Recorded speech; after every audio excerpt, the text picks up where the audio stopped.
Bem-vindos ao canal Moi. Desejo a todos momentos agradáveis e relaxantes ao ouvir as histórias. Minha ex-esposa me abandonou com nosso bebê. 5 anos depois, ela quer conhecê-la porque seu novo namorado descobriu que ela tem uma filha. Desde jovem, meu maior sonho sempre foi ter uma família feliz e me tornar pai algum dia. Sei que, para algumas pessoas, isso pode soar clichê ou até um pouco antiquado, mas para mim era algo profundamente enraizado no meu coração. Cresci com a sorte de ser criado por 2 pais incríveis, que tinham uma relação que só posso descrever como verdadeiramente especial. O relacionamento dos meus pais era um farol de amor e estabilidade, algo que eu admirava e aspirava a emular. Eles se conheceram no ensino médio, e desde aqueles primeiros dias, era claro para todos que estavam destinados um ao outro. Quando criança, notei como eles sempre se tratavam com um profundo senso de respeito e gentileza, não importava a situação. Eles não eram apenas casados, eram melhores amigos que compartilhavam um vínculo evidente em tudo o que faziam. Ver isso dia após dia me fez querer o mesmo para mim. Não queria apenas me casar com qualquer pessoa, um dia, eu queria encontrar minha melhor amiga, alguém com quem pudesse construir uma vida cheia de amor, risos e respeito mútuo. E mais do que tudo, eu ansiava por ser pai, ter filhos que crescessem no mesmo tipo de ambiente amoroso em que eu cresci. Por causa do meu forte desejo de ter um relacionamento significativo e duradouro, sempre fui muito cuidadoso e seletivo quando se tratava de namorar. Eu não era o tipo de pessoa que entrava em relacionamentos casuais só por entrar. Sabia o que queria e estava determinado a encontrar alguém que compartilhasse os mesmos valores e objetivos para o futuro. No ensino médio, tive uma namorada e realmente acreditei que ela poderia ser a pessoa certa. Coloquei meu coração naquele relacionamento, fazendo tudo o que podia para que desse certo, mas, infelizmente, o relacionamento não funcionou. Acho que, às vezes, as pessoas podem crescer em direções diferentes, e foi exatamente isso que aconteceu conosco. Simplesmente nos distanciamos, e eventualmente, tivemos que aceitar que não estávamos destinados a ficar juntos.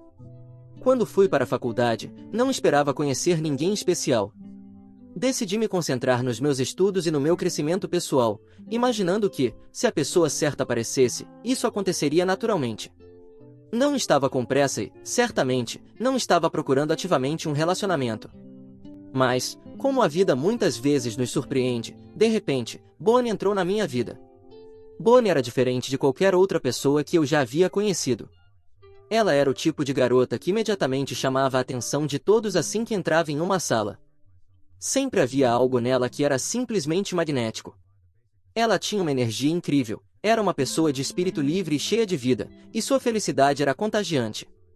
Não era apenas sua aparência, embora ela fosse inegavelmente bonita, sua personalidade era o que realmente a destacava.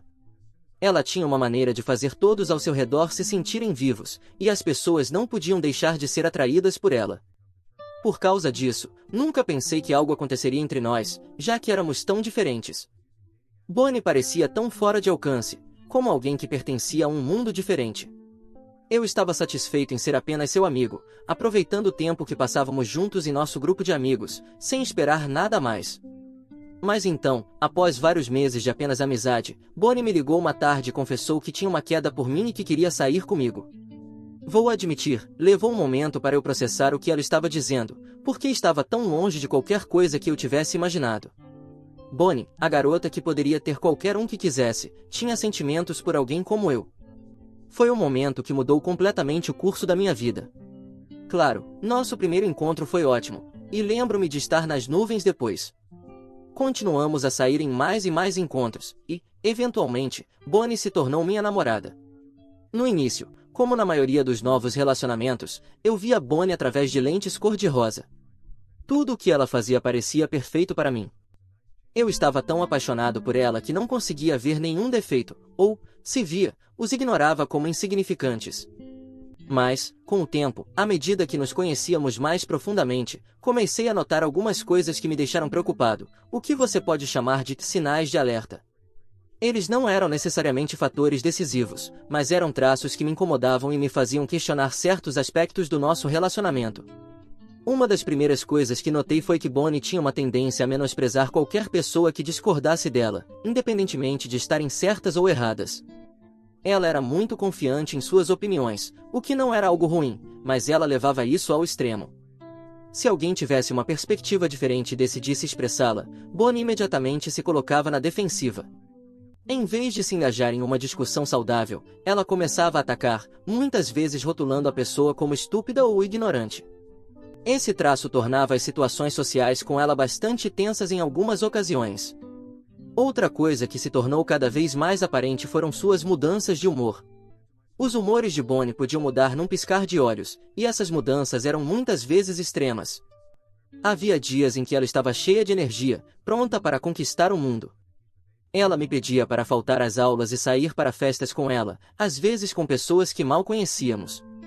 Durante essas festas, ela fazia coisas que, francamente, eram escandalosas, coisas que me deixavam desconfortável. Mas, do nada, seu humor mudava completamente. Ela se afastava e pedia para eu levá-la de volta para casa, onde se trancava em seu quarto por dias, sem qualquer explicação. O temperamento de Bonnie também era um problema que se tornou mais evidente com o tempo. Ela podia passar de calma a incrivelmente irritada em questão de segundos. Quando ficava com raiva, era intenso. Sua raiva aumentava rapidamente, às vezes, ela reagia fisicamente. Lembro-me de vezes em que ela socava a parede ou chutava uma lixeira em frustração. Em algumas ocasiões, chegou perigosamente perto de machucar alguém. Esses surtos eram assustadores e me fizeram perceber que havia um lado de Bonnie que eu não tinha visto quando começamos a namorar. Por mais que eu me importasse com Bonnie, esses sinais de alerta estavam se tornando cada vez mais difíceis de ignorar. Enquanto continuávamos a namorar, eu me via dividido entre a garota por quem me apaixonei e a realidade da pessoa que ela estava mostrando ser. O incidente que finalmente me empurrou a confrontar Bonnie sobre tudo o que estava errado em nosso relacionamento ocorreu durante uma ida ao cinema. Um amigo meu nos convidou, tanto a Bonnie quanto a mim, para assistir a um filme com ele e sua namorada. Achei que seria uma boa ideia para um encontro duplo, então perguntei a Bonnie se ela queria se juntar a nós. Para minha surpresa, ela imediatamente recusou, dizendo que não gostava da namorada do meu amigo. Quando a pressionei para saber o motivo, ela não conseguiu me dar nada concreto, apenas disse que não gostava da garota. Isso não era incomum para Bonnie, ela frequentemente entrava em atritos com as pessoas sem uma razão legítima, e nunca realmente explicava seus desgostos. Então, não levei sua recusa muito a sério e disse que iria assistir ao filme de qualquer maneira, e que ela era bem-vinda se mudasse de ideia. O que aconteceu a seguir foi algo que nunca imaginei. Imaginem minha surpresa quando, durante o filme, Bonnie entrou no cinema procurando por mim. A princípio, pensei que talvez ela tivesse mudado de ideia e decidido se juntar a nós, mas de repente, ela veio até mim e começou a gritar comigo na frente de todos.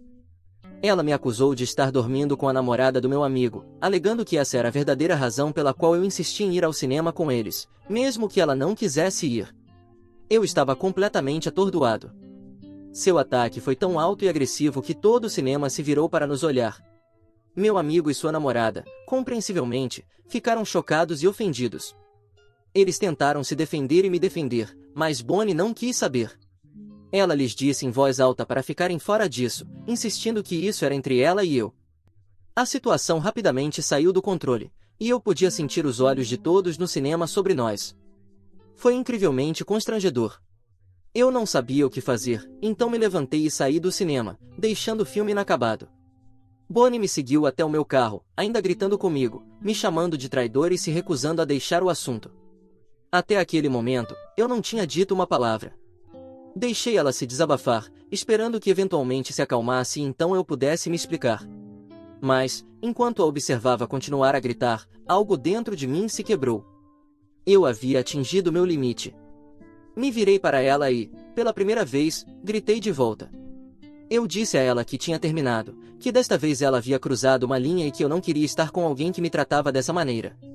Lembro-me de ter dito a ela, com toda a frustração e dor que se acumularam ao longo dos meses, que eu não podia estar com alguém abusivo como ela. As palavras saíram com mais força do que eu pretendia, mas eram a verdade. Percebi que Bonnie havia sido emocionalmente abusiva durante todo o nosso relacionamento, e eu tinha ignorado os sinais de alerta por muito tempo. Seu ataque no cinema foi a gota d'água, o momento em que percebi que não podia continuar inventando desculpas para o comportamento dela. Sabia que merecia algo melhor do que isso. Continuei dizendo a ela o quão envergonhado e magoado eu estava por sua acusação. Eu não podia acreditar que ela sequer suspeitasse, muito menos me acusasse publicamente de algo tão absurdo como dormir com a namorada do meu próprio amigo. Isso parecia uma profunda traição de confiança, e disse a ela, de maneira clara, que ela não tinha o direito de entrar naquele cinema e me acusar daquela maneira na frente de todos, sem antes falar comigo. Enquanto eu falava, pude ver a realização em seu rosto. Os olhos de Bonnie se arregalaram, e eu vi ela tentar voltar atrás no que havia dito. Sua voz suavizou e ela começou a se desculpar, mas, a essa altura, o dano já estava feito. Balancei a cabeça, sentindo uma mistura de decepção e frustração. Disse a ela para sair do meu carro, que eu não queria levá-la para casa. Eu precisava de espaço para limpar minha cabeça e me distanciar do caos que acabava de se desenrolar. Mas, assim que essas palavras saíram da minha boca, Bonnie desabou completamente. Ela começou a chorar incontrolavelmente, seu corpo tremendo com a intensidade de seus soluços. Por um momento, minha raiva vacilou. Ao vê-la desmoronar daquele jeito, não pude evitar sentir uma pontada de simpatia. Esta era uma pessoa por quem eu me importava profundamente, e vê-la naquele estado de angústia desencadeou um instinto de confortá-la. Enquanto chorava, Bonnie continuava a se desculpar repetidamente, dizendo que não queria me perder. Ela começou a falar sobre como sua mente às vezes ficava confusa e como ela nem sempre sabia como controlar seus pensamentos ou emoções. Sua voz estava cheia de desespero, e era claro que ela estava apavorada com a ideia de me perder. Confuso com o que ela estava dizendo, pedi que ela me explicasse o que queria dizer, mas, em vez de me dar uma resposta clara, Bonnie continuava repetindo que, se me dissesse a verdade, eu a deixaria. Ela mencionou que sentia que tinha que manter sua outra eu escondida, o que me deixou ainda mais confuso. Eu não sabia o que pensar, mas sabia que não podíamos continuar dando voltas. Disse a ela que não tinha outra escolha, ou ela me dizia a verdade e me deixava decidir se eu queria ficar com ela, ou ela sairia do meu carro e acabaríamos as coisas ali mesmo. Era um ultimato difícil, mas eu precisava entender o que realmente estava acontecendo. Depois de alguns momentos de hesitação, Bonnie, ainda chorando, finalmente confessou algo que me pegou de surpresa. Ela me disse que tinha transtorno bipolar, algo que sua mãe também sofria. Aparentemente, ela estava escondendo essa informação de todos porque se envergonhava disso e desejava ser normal. Ao ouvir isso, fiquei perplexo. Definitivamente, não esperava que ela tivesse transtorno bipolar, mas, naquele momento, muitas de suas atitudes começaram a fazer mais sentido. As mudanças de humor extremas, os surtos, a imprevisibilidade, tudo parecia se alinhar com o que eu sabia sobre o transtorno bipolar. Bonnie continuou explicando que, sempre que parava de tomar sua medicação, sua mente ficava confusa e ela começava a se comportar de maneira irracional. Ela disse que aquela não era quem ela realmente era e que odiava como seu transtorno a fazia agir. Perguntei a ela por que ela parava de tomar seus remédios se sabia que isso a piorava, e Bonnie, com lágrimas escorrendo pelo rosto, me disse que ela só queria viver sua vida como todo mundo, e que odiava o fato de não poder. Ela se cansava de se sentir doente, cansada dos efeitos colaterais, cansada do lembrete constante de que precisava depender de medicamentos só para funcionar. Suas palavras estavam cheias de dor e frustração, e ao olhar em seus olhos, pude ver o quanto ela estava lutando. Meu coração se partiu um pouco ao vê-la assim, percebendo quanto ela estava batalhando silenciosamente. Naquele momento, senti uma mistura de emoções, simpatia, tristeza e um profundo senso de conflito. Por um lado, agora eu entendia que seu comportamento não estava totalmente sob seu controle, que fazia parte de uma luta maior que ela estava enfrentando. Mas, por outro lado, não podia ignorar como suas ações me afetaram, o quão difícil tinha sido estar do outro lado de seus surtos e comportamento errático. Embora eu também fosse jovem, já sabia que amar alguém com uma condição de saúde mental como o transtorno bipolar exigia muito entendimento, paciência e compromisso, e eu não tinha certeza se estava pronto para isso. No entanto, percebi que amava Bonnie e não podia simplesmente ir embora sem pelo menos tentar fazer as coisas funcionarem. Apesar de tudo, havia uma conexão profunda entre nós, e eu não queria jogar isso fora sem dar a ela e a nós uma chance de melhorar. Então, nos sentamos e tivemos uma discussão séria sobre o que precisava mudar para que nosso relacionamento pudesse continuar. Eu disse a ela que a única maneira de seguirmos em frente era se ela se comprometesse a ver um terapeuta especializado em transtorno bipolar, para que pudesse aprender a gerenciar melhor suas emoções e comportamentos. Também enfatizei que ela precisava tomar sua medicação de maneira consistente, sem mais lapsos. A conversa não foi fácil, foi emocional e crua. Bonnie podia ver o quão sério eu estava, e pude perceber que ela estava com medo de me perder. Mas, para seu crédito, ela entendeu de onde eu estava vindo e prometeu fazer o que fosse necessário para melhorar, por nós. Deixei claro que essa era sua última chance. Nos meses seguintes, Bonnie cumpriu sua palavra. Ela começou a ver um terapeuta que a ajudou a navegar pelas complexidades de viver com transtorno bipolar. Ela também garantiu que tomaria sua medicação de maneira consistente, reconhecendo que era essencial para seu bem-estar e para o nosso relacionamento. Não foi uma jornada fácil nem tranquila, ainda houve dias difíceis para nós, mas, gradualmente, Bonnie começou a aprender a gerenciar melhor seus sentimentos e a ser mais gentil consigo mesma. À medida que Bonnie progredia na terapia e começava a se estabilizar emocionalmente, nosso relacionamento melhorou significativamente. Havia coisas que ela sempre havia guardado para si mesma, mas agora começou a me deixar entrar. Quanto mais ela se abria, mais próximos nos tornávamos, e nosso relacionamento se aprofundou e se tornou mais significativo. Quando nos formamos na faculdade, parecia o próximo passo natural para Bonnie e eu nos mudarmos juntos. Estávamos comprometidos um com o outro e sabíamos que isso era o que queríamos para o nosso futuro. Ambos tínhamos carreiras bem-sucedidas e conseguimos criar uma vida equilibrada juntos. Fomos diligentes em economizar e investir nosso dinheiro com o objetivo de, eventualmente, comprar nossa própria casa e nos casar. Parecia que a vida estava no caminho certo, estávamos construindo algo sólido e significativo juntos. Então, um dia, Bonnie descobriu que estava grávida. Essa notícia me pegou de surpresa. Eu ainda não havia pensado muito em me tornar pai, mas, depois de um tempo processando a notícia, comecei a me sentir bem com isso. Ambos estávamos ganhando bem e eu sabia que poderíamos nos dar ao luxo de cuidar de um bebê. Mais do que isso, comecei a abraçar a ideia de começar uma família com Bonnie. Parecia outro passo à frente em nossa jornada juntos.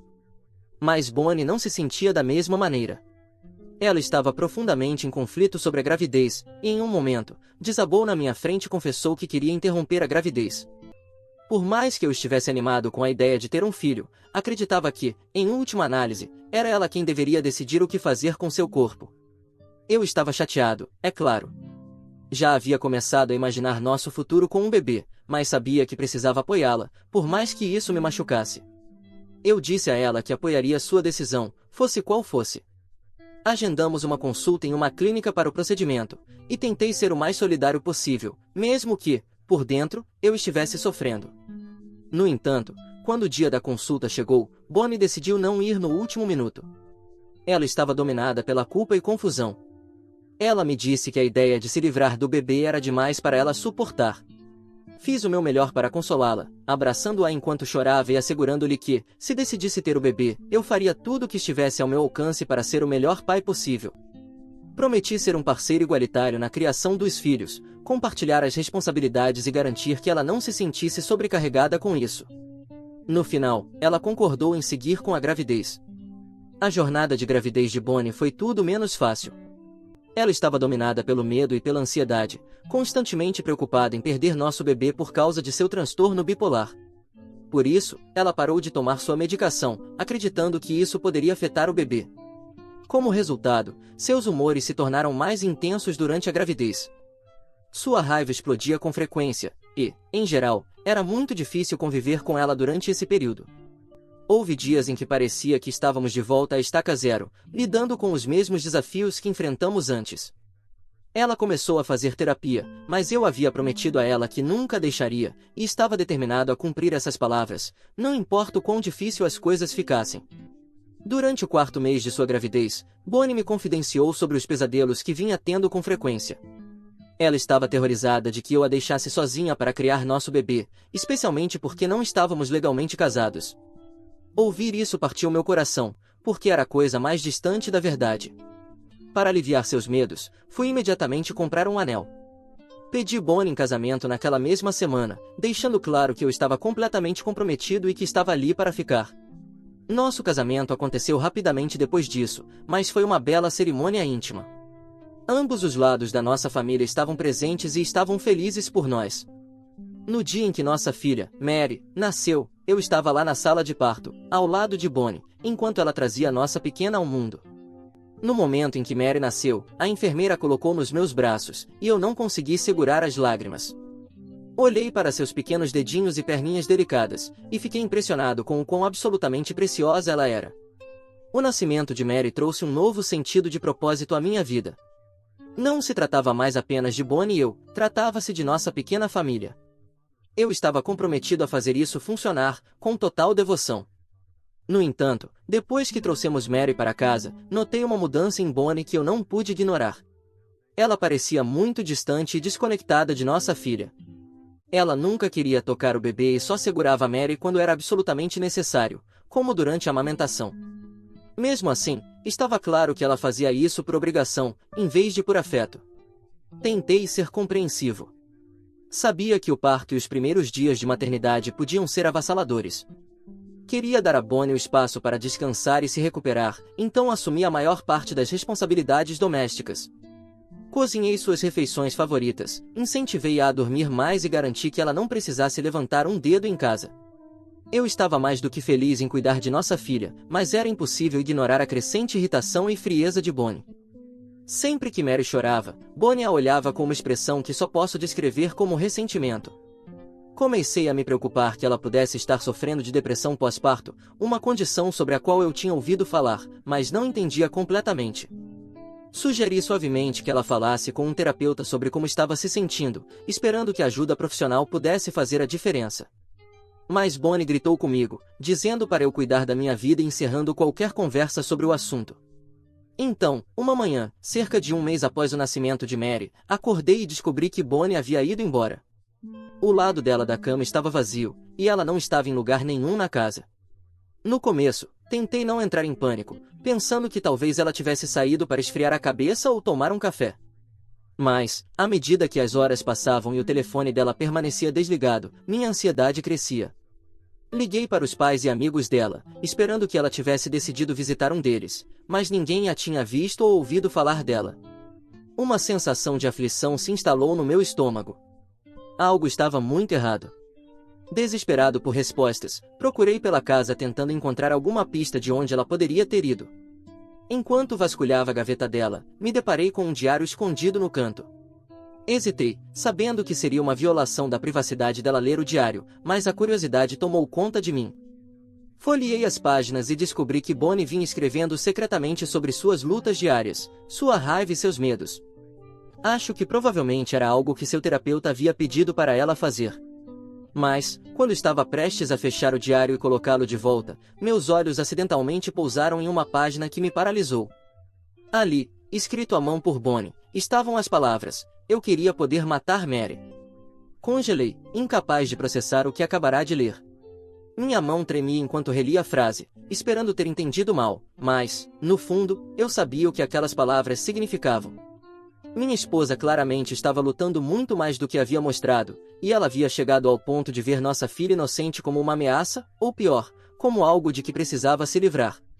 Senti uma mistura de medo, tristeza e uma profunda sensação de urgência. Liguei para a polícia e relatei que Bonnie estava desaparecida, explicando a situação e a preocupante entrada no diário.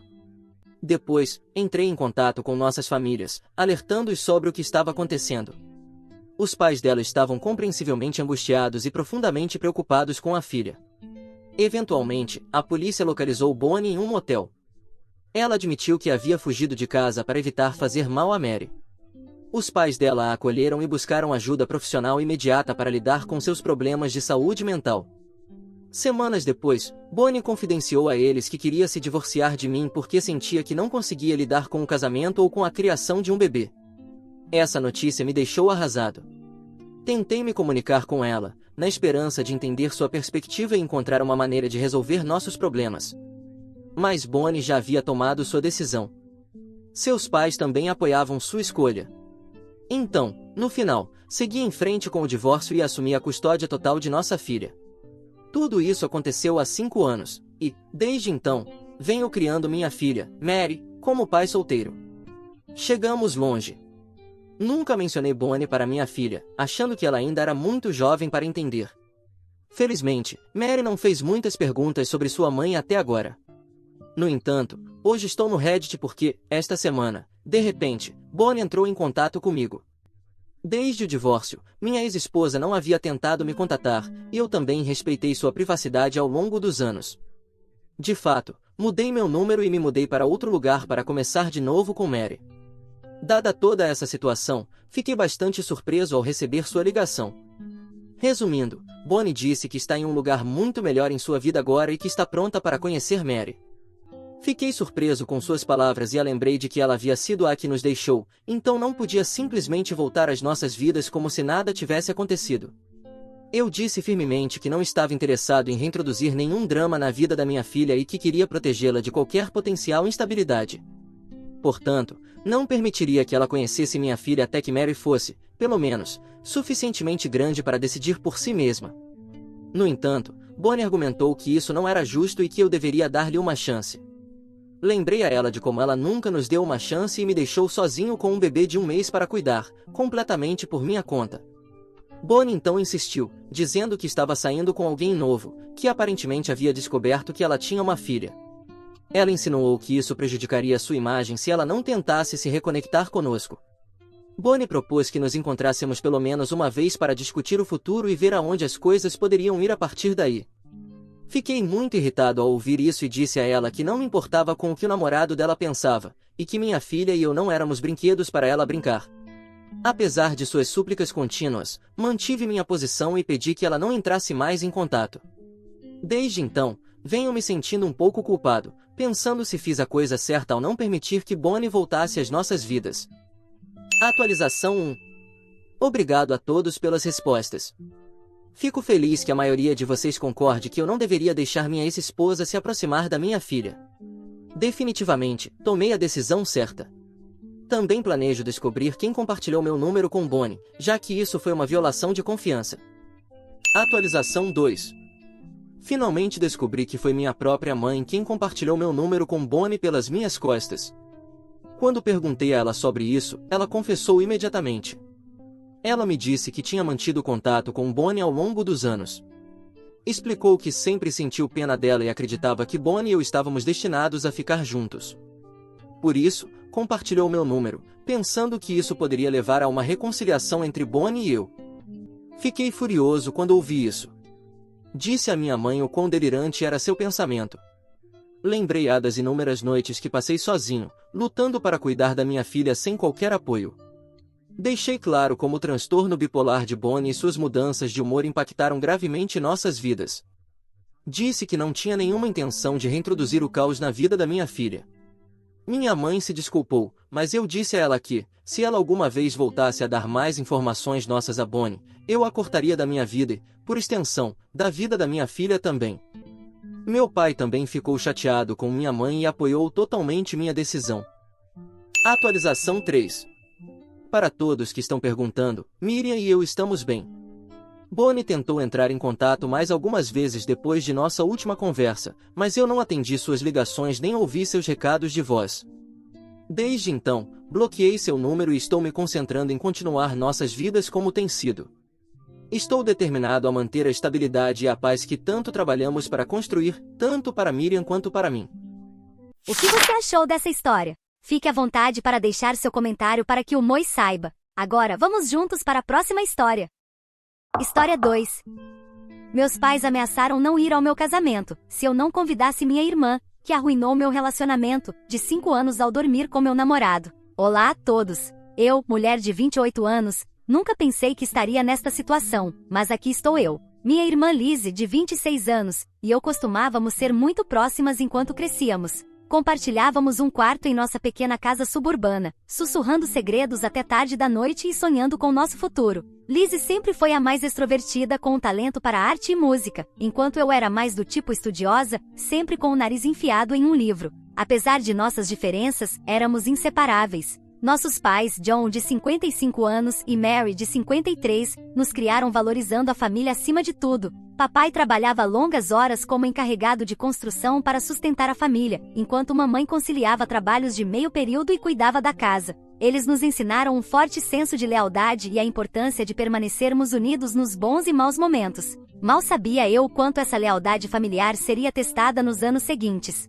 Conheci Jake, de 30 anos, durante meu 2º ano na faculdade. Ele estava no último ano, carismático e popular, com uma paixão pela literatura que combinava com a minha. Conectamo-nos através do nosso amor compartilhado por romances clássicos e passamos inúmeras horas discutindo nossos autores favoritos em cafeterias aconchegantes. Jake foi meu primeiro namorado sério, e eu me apaixonei rápido e profundamente. Após Jake se formar, ele decidiu ficar na cidade e trabalhar em uma editora local. Nosso relacionamento continuou a florescer e logo começamos a falar sobre um futuro juntos. Nós nos mudamos para um pequeno, mas aconchegante, apartamento perto do centro da cidade logo após eu me formar. Jake sempre apoiou minhas aspirações de carreira em marketing, sempre me incentivando a alcançar as estrelas. Enquanto isso, Lizzie havia decidido não ir para a faculdade e seguir sua paixão pela arte. Ela trabalhava em diversos empregos para se sustentar enquanto tentava se firmar na cena artística local. Eu admirava sua coragem e determinação, mesmo que nossos pais estivessem um pouco decepcionados com sua escolha de não seguir uma educação superior. Jake e Lizzie se deram bem desde o começo. Eles compartilhavam um amor por música indie e arte abstrata, muitas vezes se envolvendo em discussões animadas sobre as últimas inaugurações de galerias ou bandas underground. Eu estava empolgada por meu namorado e minha irmã se darem tão bem, nunca suspeitando que a conexão deles evoluiria para algo mais sinistro. 5 anos de relacionamento depois, Jake e eu estávamos em um bom momento. Havíamos superado as tempestades do início da vida adulta juntos, mudanças de emprego, dificuldades financeiras e a perda do nosso amado cachorro de infância. Até começamos a navegar casualmente por anéis de noivado online, sonhando com um futuro casamento e uma família que construiríamos juntos. Por outro lado, a vida de Liz era mais tumultuada. Ela saltava de um emprego para outro, lutando para sobreviver enquanto perseguia sua arte. Houve períodos em que ela dormia no nosso sofá, e Jake e eu a ajudávamos financeiramente. Eu nunca me importei, afinal, ela era minha irmã, e eu queria apoiar seus sonhos. Tudo mudou numa terça-feira chuvosa de abril. Eu tinha uma grande apresentação no trabalho e percebi que tinha deixado alguns arquivos cruciais no meu laptop em casa. Sabendo que Liz estava hospedada conosco naquela semana, liguei para ela e pedi que me enviasse os arquivos por e-mail. Ela concordou, e eu não pensei mais nisso. Horas depois, após arrasar na minha apresentação, abri meu e-mail para encontrar os arquivos enviados por Lizzie, mas havia algo mais, um fio de e-mails que Lizzie havia deixado acidentalmente aberto quando enviou os arquivos. Meu coração parou ao ler as mensagens entre ela e Jake, cheias de detalhes íntimos e planos para seus encontros secretos. Senti como se o chão tivesse desaparecido sob meus pés. As duas pessoas em quem eu mais confiava no mundo me traíram da pior maneira possível. Saí cedo do trabalho, com a mente a mil, e confrontei Jake em nosso apartamento. Ele tentou minimizar a situação no começo, alegando que eram apenas alguns flertes inofensivos, mas à medida que eu revelava mais do que tinha lido, suas desculpas desmoronaram. Finalmente, Jake admitiu ter tido um caso de 6 meses com Lizzie.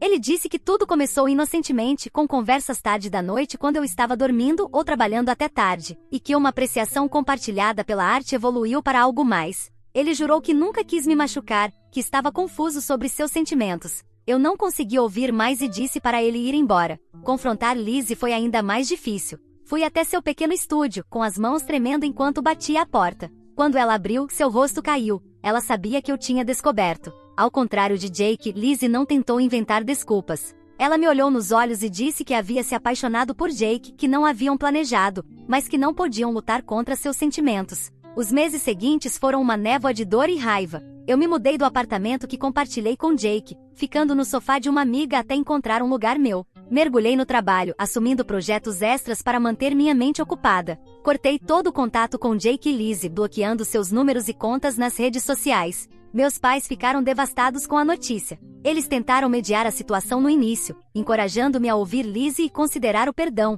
mas eu não suportava a ideia de estar na mesma sala que ela. A traição era muito recente, muito profunda. Eventualmente, eles pararam de pressionar, mas eu podia ver a tristeza em seus olhos sempre que o assunto surgia. Demorou quase 1 ano de terapia e autorreflexão antes de eu me sentir pronta para namorar novamente. Foi então que conheci Alex, de 32 anos, em um leilão beneficente para o abrigo de animais local. Ele era alto, com olhos gentis e um sorriso suave que me deixou à vontade imediatamente. Nós nos conectamos por nosso amor compartilhado por cães e nossas experiências como voluntários no abrigo. Alex foi paciente e compreensivo enquanto eu me abria sobre meu passado. Ele nunca me pressionou a avançar mais rápido do que eu me sentia confortável, sempre respeitando meus limites. Aos poucos, me vi apaixonando novamente, desta vez por um homem que realmente me valorizava e respeitava. 2 anos depois do nosso relacionamento, Alex me pediu em casamento durante uma caminhada ao nascer do sol até o nosso ponto de observação favorito. Foi simples, íntimo e perfeito. À medida que começamos a planejar nosso casamento, senti uma mistura de empolgação e ansiedade. A ideia de andar pelo corredor novamente trouxe à tona memórias que eu preferia esquecer. Tudo estava indo bem até que meus pais mencionaram convidar Lizzie para o casamento. Eles argumentaram que ela ainda fazia parte da família e que deveria estar presente no meu grande dia. Só a sugestão me revirou o estômago. Como eu poderia celebrar o dia mais feliz da minha vida com a pessoa que me causou tanta dor? Recusei firmemente, dizendo aos meus pais que a presença de Lizzie apenas traria de volta memórias dolorosas e possivelmente arruinaria o dia. Alex me apoiou, dizendo que nosso casamento deveria ser sobre nosso amor e felicidade, e não sobre tentar consertar relações que talvez estivessem além da reparação. Meus pais não reagiram bem. Eles me acusaram de ser mesquinha e incapaz de seguir em frente. Até ameaçaram não comparecer se Lizzie não fosse convidada. Alguns de nossos parentes também se envolveram, me chamando de egoísta por dividir a família e me instando a ser a pessoa maior. Mas eu não acho que estou errada. Lizzie me traiu da pior maneira possível, dormindo com um homem com quem eu achava que passaria o resto da minha vida. Eu trabalhei duro para superar essa dor e construir uma nova vida com Alex. Eu não quero que nada coloque em risco a felicidade e a paz que encontrei. Então, Reddit, estou errada por não convidar minha irmã para o meu casamento? Estou sendo mesquinha, ou tenho o direito de excluir alguém que me machucou tão profundamente de um dos dias mais importantes da minha vida? Atualização 1. Quero agradecer a todos pelos comentários de apoio e conselhos na minha postagem original. A resposta foi esmagadora e me deu coragem para ter uma conversa difícil, mas necessária com meus pais. Eu os convidei para jantar na semana passada, determinada a esclarecer as coisas e estabelecer alguns limites. A noite começou tensa. Mamãe continuava tentando direcionar a conversa para os planos do casamento, enquanto papai permanecia inusitadamente quieto. Depois de terminarmos de comer, respirei fundo e comecei. Expliquei em detalhes como as ações de Lizzie me afetaram, as noites sem dormir, os problemas de confiança que quase sabotaram meu relacionamento com Alex e as sessões de terapia que precisei para lidar com minha dor. Falei sobre os ataques de pânico que eu costumava ter sempre que via um casal que me lembrava de Jake e Lizzie, sobre como perdi peso porque a comida havia perdido o gosto e como me joguei no trabalho para evitar lidar com minhas emoções. Compartilhei como Alex foi paciente comigo, me segurando durante os pesadelos e me tranquilizando quando minhas inseguranças ameaçavam me sobrecarregar. Para minha surpresa, mamãe começou a chorar no meio da minha explicação. Entre soluços, ela admitiu que eles estavam pressionando pela inclusão de Lizzie porque se sentiam culpados. Acontece que a vida de Lizzie entrou em uma espiral descendente desde o incidente. Segundo meus pais, Lizzie havia perdido seu emprego na galeria onde trabalhava. Seu consumo de álcool, que antes era apenas social, havia escalado ao ponto de ela raramente estar sóbria. Ela teve uma série de relacionamentos tóxicos e curtos, incluindo um particularmente ruim que terminou com ela no hospital com um braço quebrado. Mamãe e papai se sentiam responsáveis por não terem notado os sinais dos problemas de Lizzie antes. Eles se culpavam por louvarem seu espírito livre sem reconhecer que talvez ela precisasse de mais orientação e apoio. Na mente deles, convidar Lizzie para o casamento era uma maneira de trazê-la de volta para a família e, com sorte, ajudá-la a recuperar sua vida. Embora eu simpatizasse com as lutas de Lizzie, deixei claro que isso não desculpava suas ações nem apagava a dor que ela me causou. Lembrei a eles todas as vezes que haviam ajudado Lizzie financeiramente e emocionalmente ao longo dos anos, apontando que sempre foram pais solidários.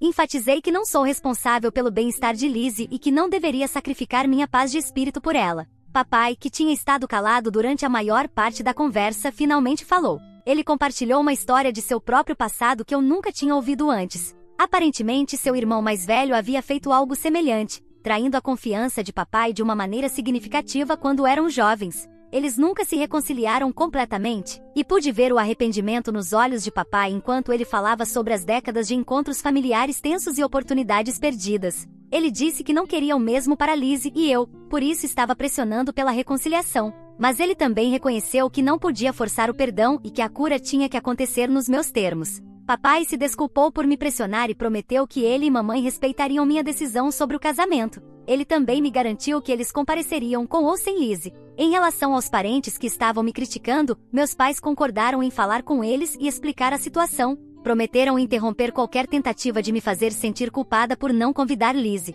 Após essa conversa emocional, senti como se um peso tivesse sido tirado dos meus ombros. Ainda havia sentimentos não resolvidos, mas, pela primeira vez desde que tudo isso começou, senti que meus pais me ouviram e entenderam. Alex, que se manteve discreto durante o jantar para nos dar privacidade, foi incrivelmente solidário quando contei tudo a ele mais tarde naquela noite. Ele me abraçou enquanto eu chorava, uma mistura de alívio e tristeza persistente me dominando. Ele sugeriu que fizéssemos uma viagem de fim de semana para relaxar e focar novamente nos planos do casamento. Passamos um fim de semana adorável em uma cidade praiana próxima, apenas aproveitando a companhia um do outro e finalizando alguns detalhes do casamento. Escolhemos nosso bolo de casamento, de chocolate com recheio de framboesa, decidimos a playlist para a recepção e até praticamos nossa primeira dança na praia, sob as estrelas. Essa experiência me fez apreciar ainda mais Alex. Ele tem sido minha rocha durante todo esse tempo, sempre colocando meus sentimentos em primeiro lugar e me apoiando incondicionalmente. Agora estou mais certa do que nunca de que estou me casando com a pessoa certa.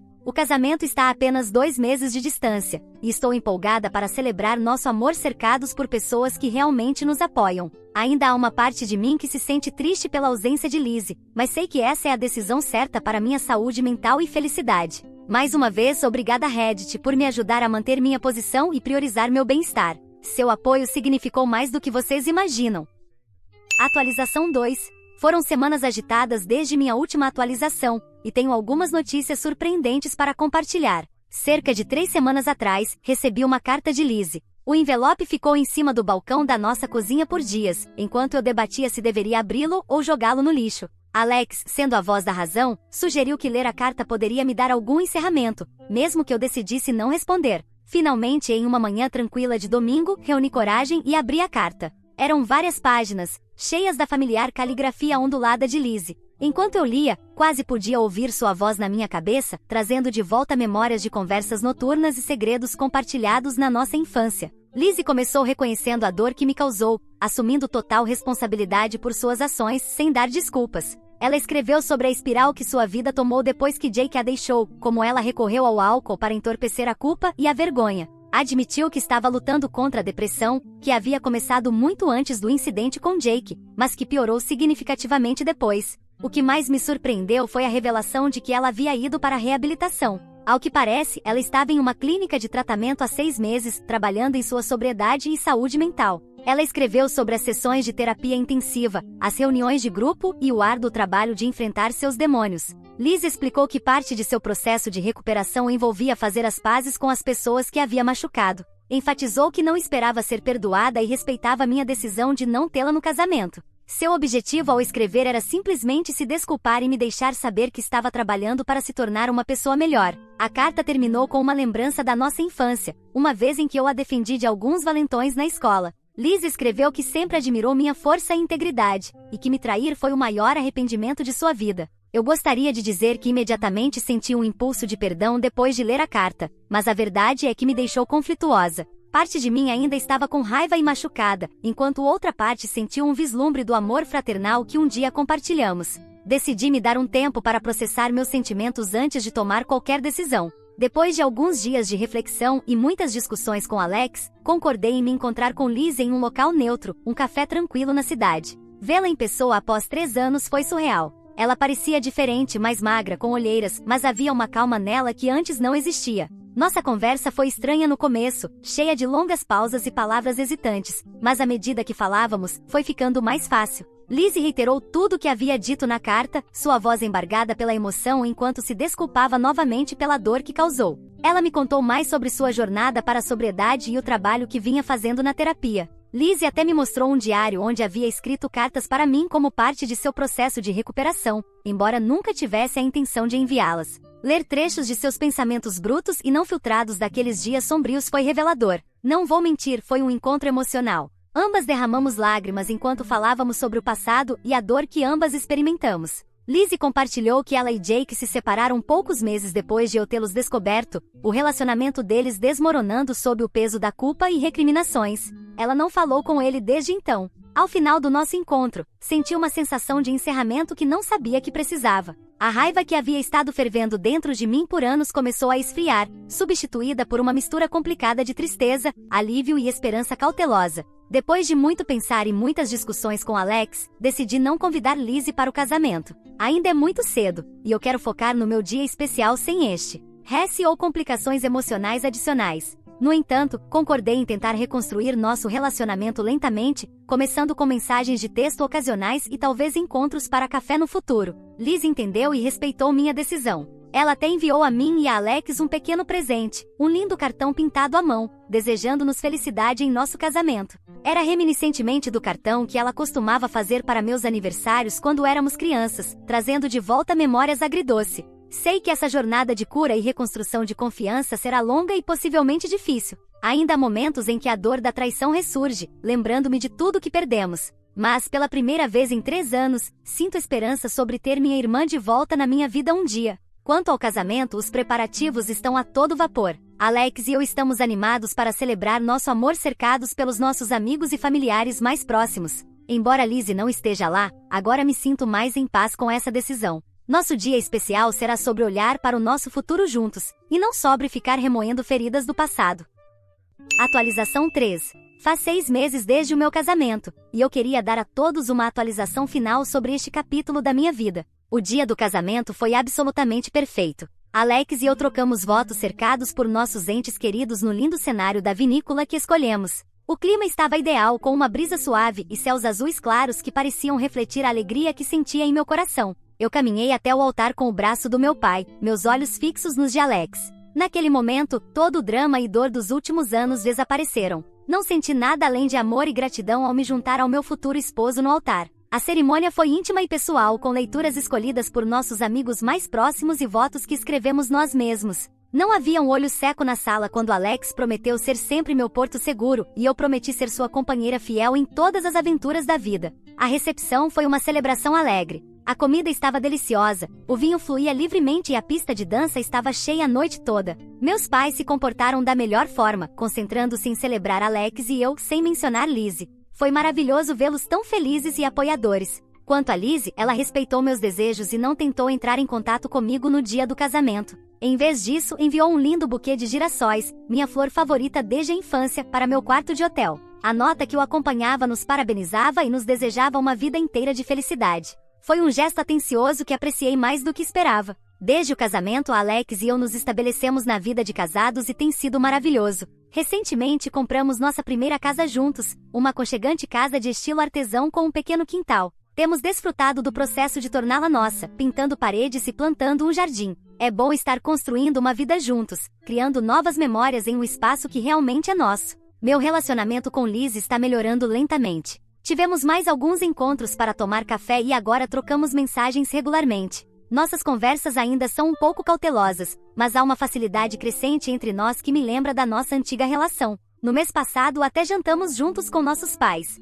No começo foi um pouco tenso, com todos evitando cuidadosamente certos tópicos, mas à medida que a noite progrediu, começou a parecer mais como nos velhos tempos. Lizzie ainda está comprometida com sua sobriedade e tem feito mudanças positivas em sua vida. Ela voltou à escola, estudando para se tornar uma conselheira para adolescentes com problemas. Ela diz que suas próprias experiências lhe deram uma visão sobre as lutas que os jovens enfrentam e que quer ajudar os outros a evitar os erros que cometeu. Ver seu crescimento e dedicação para mudar sua vida tem me ajudado no meu processo de perdão. Recentemente, Lizzie perguntou se poderia mostrar algumas de suas obras em uma galeria local. Eu hesitei no começo, memórias de suas tentativas artísticas passadas trazendo emoções mistas, mas decidi ir com Alex ao meu lado para apoio. Ao entrar na galeria, fiquei atonita com a transformação em seu trabalho. As peças caóticas e escuras de seus anos problemáticos foram substituídas por telas vibrantes e esperançosas que parecem pulsar com vida. Uma pintura em particular chamou minha atenção: 2 árvores entrelaçadas com suas ramas alcançando o céu.